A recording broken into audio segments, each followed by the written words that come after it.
ខ្ញុំឈ្មោះសេងសុគន្ធហើយខ្ញុំជាបុគ្គលិកអង្គការ Viva តាំងពីឆ្នាំ1993តាក់ទងជាមួយនឹងបេសកកម្មផងអង្គការ Viva ហើយជាមួយនឹង MMC ឃើញ MMC ជួយច្រើននៅក្នុងកិច្ចការដំណឹងល្អរបស់អង្គការ Viva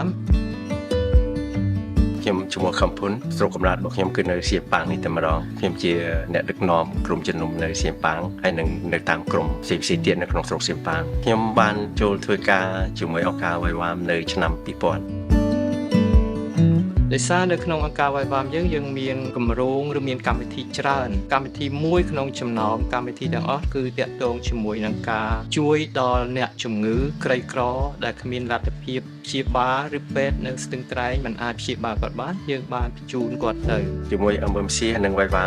ខ្ញុំបានទទួលប្រយោជន៍ច្រើនព្រោះនៅពេលណាដែលខ្ញុំបានបញ្ជូនអ្នកជំងឺទៅអ្នកជំងឺដែលគាត់អត់បានជឿព្រះអង្គសោះតែគាត់ត្រឡប់មកពី MMC វិញបានន័យថាគាត់ចាប់ដើមស្វែងយល់ពីប្រហារទេព្រះអង្គជាពិសេសគឺដូចជាគ្រួសារយ៉ងដំបូងឡើយគាត់ជាអ្នកជំងឺអញ្ចឹងទៅយើងក៏បានបញ្ជូនគាត់ទៅពេទ្យស្ទឹងត្រែងហើយនៅខាងស្ទឹងត្រែងក៏គេបញ្ជូនបន្តទៅ MMC He got sick in his village and his village was at least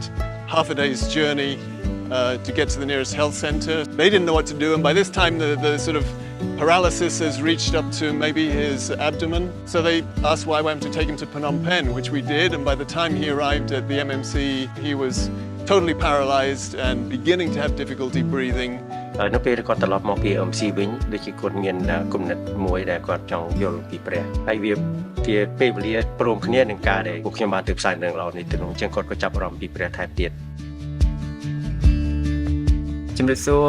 ខ្ញុំបាទឈ្មោះបួងយ៉ងសប្តាហ៍ខ្ញុំរស់នៅស្រុកសៀមប៉ាងខេត្តស្ទឹងត្រែងហើយខ្ញុំជាជនជាតិកាវ៉ែតមុនជឿព្រះអង្គខ្ញុំជាមនុស្សម្នាក់ដែលតែឯការរហូតគិតថាហេតុអីបានគ្រួសារក៏មានជំងឺច្រើនក្នុងឆ្នាំ2012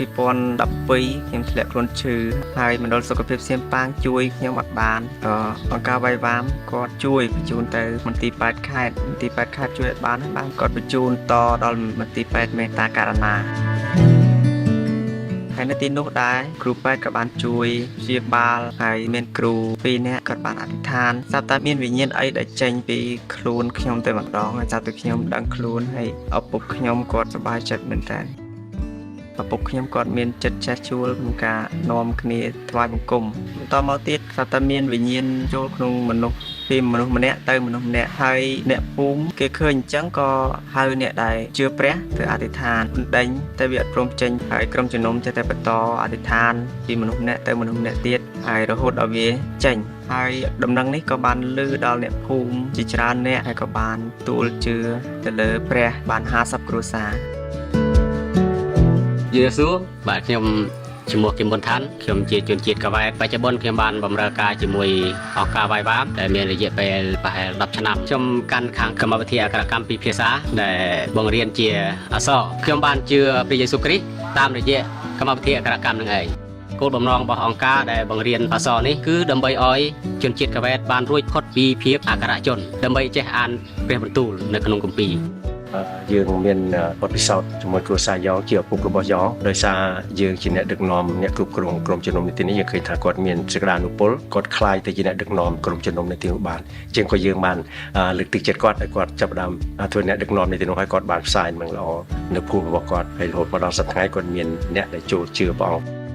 បច្ចុប្បន្ននេះនៅក្នុងស្រុកសៀមប៉ាងមានជនជាតិកាវ៉ែតតង7000នាក់ហើយនៅក្នុងប្រទេសឡាវប្រហែលជា30000ជាងនាក់ហើយជាការស្នងពរក៏ដូចជានិមិត្តចង់ឲ្យជនជាតិកាវ៉ែតចេញទៅផ្សព្វផ្សាយដំណឹងល្អនេះទៅដល់ជនជាតិកាវ៉ែតនៅប្រទេសឡាវតែអរគុណព្រះអង្គដែលស៊ីបានជួយ